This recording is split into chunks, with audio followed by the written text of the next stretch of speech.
everyone, it's Courtney, and today we're going to talk about toy scalping. So, as you know, toy scalping has been going on since the 80s, around my time.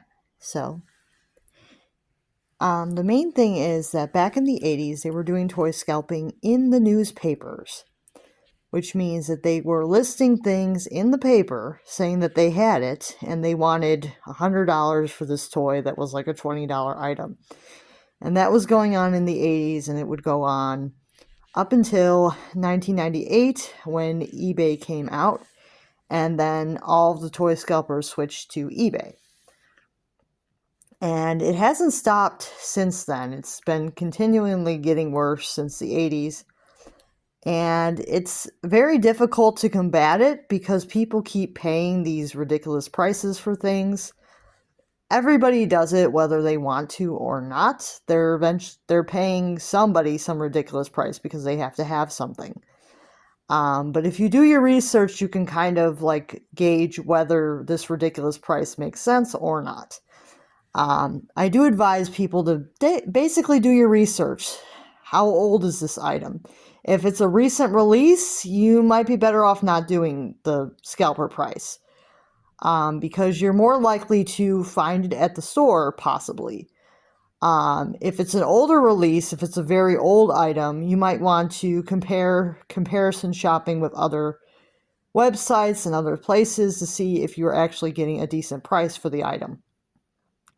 Like, if it's a vintage doll and it's listed on eBay, but you also see a listing on Mercari or Posh or something like that, try to compare some price with all these different sites to try to get the best price for this fashion doll or American Girl doll that you're looking at that's retired. If it's a new release item that you can still get, I would not even look at the secondhand market unless the price is lower than what it retails for. So if the price is lower than what it retails for, by all means, it's a good deal. As long as it's quite a bit lower than what it retails for, it's a pretty good deal. As long as you're getting some type of savings, probably like $20 is probably a good deal. Than if you're buying it at full price. But do keep in mind that if you are buying secondhand, you have to look at the condition of the item as well as the price. If the condition is terrible and it's only $20 less than retail, don't go for it because you're probably still paying too much for the item. So it's something to keep in mind, and there's been a lot of sellers. I would say that there's probably like hundreds of these sellers that are doing this type of thing, and it's kind of tough to like signal them all out. I've been told that there's like a lot of sellers that are doing this, and kind of hard to signal them all out because I can't say for sure how many there are. So you have to be very careful about it. You have to do your research. If you're not doing your research and you're just buying things, then there's not much you can do to help yourself avoid overpaying for things. You have to be willing to do the research. Look into what this item retailed for.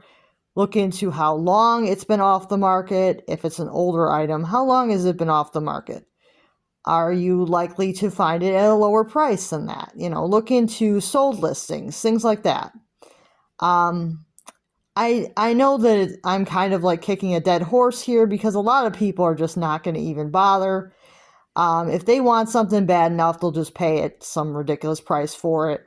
Even if they know it's not fair, they'll still pay it anyway because they want it that badly. And if the item only pops up like once or twice a year or less than that, you might be stuck with whatever price it is, because if it is a very hard to find item, like I find like with the Romina dolls and things like that, I can't really control too much what they're charging for them because a lot of times they only pop up like once or twice a year for that specific doll. So, or possibly less than that. Some of them only pop up once every 5 years. So there's not much you can really do if it's not on the market all the time. Waiting can be kind of hard because you may not ever get it if you wait too long. So I find that certain dolls don't pop up very often. And sometimes you're just stuck with some crazy like $2,000 price because it doesn't pop up very much. But I find that most Playline dolls, especially things like Bratz, Barbies, and Monster High, there's tons of them. And they pop up way more often than people think. And the prices can be a little bit high considering that there are multiple listings. The prices can be a little bit high. I mean, if there's only one listing for the doll and it's like $300, yeah, maybe. But if there's like 10 listings for the same doll at $300 and nobody's buying it, yeah, that's kind of a red flag there. Because lately it seems like people will charge what they think they can get. So if you don't want to pay a crazy price and there's multiple listings, you might be better off just waiting for somebody to lower the price to try to get rid of the item. But I find like some dolls you really can't do much about because they don't pop up very much. Like a first edition Samantha with the Samber eyes doesn't pop up very much. Like a lot of the older white bodies, there can be a lot of interesting variants that don't pop up very much, and those I do understand people paying a lot of money for. I also understand people paying a lot of money for 6.1 because she hardly ever pops up. It has to be a doll that hardly ever pops up online. 18.1 has become pretty rare as well, hardly ever pops up, same with 18.2, so both of the 18s hardly ever pop up. Other dolls do pop up a lot more often. I would say, like, let's say a number 3 is not going to really go for much. Even though it's a retired doll, it's not going to go for a lot. Same with number 9, because number 3 looks just like Kirsten, number 9 just like Molly, so they're probably not going to go for a lot of money. It really depends on the doll. And pretty much all the historical dolls are pretty easy to get. I haven't seen any of them really go for some crazy money. Same with the Goaty dolls. I think that the only one that goes for crazy money is Sonali.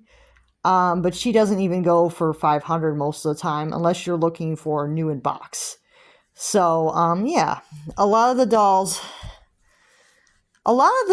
are starting to get crazy with the Truly Me's because I find that some of them are becoming very difficult to get because people aren't reselling them as much. So certain dolls like 48 is starting to become some crazy money. Yeah, certain dolls are becoming crazy money, but most dolls, I would say most American Girl dolls are very low or like below retail.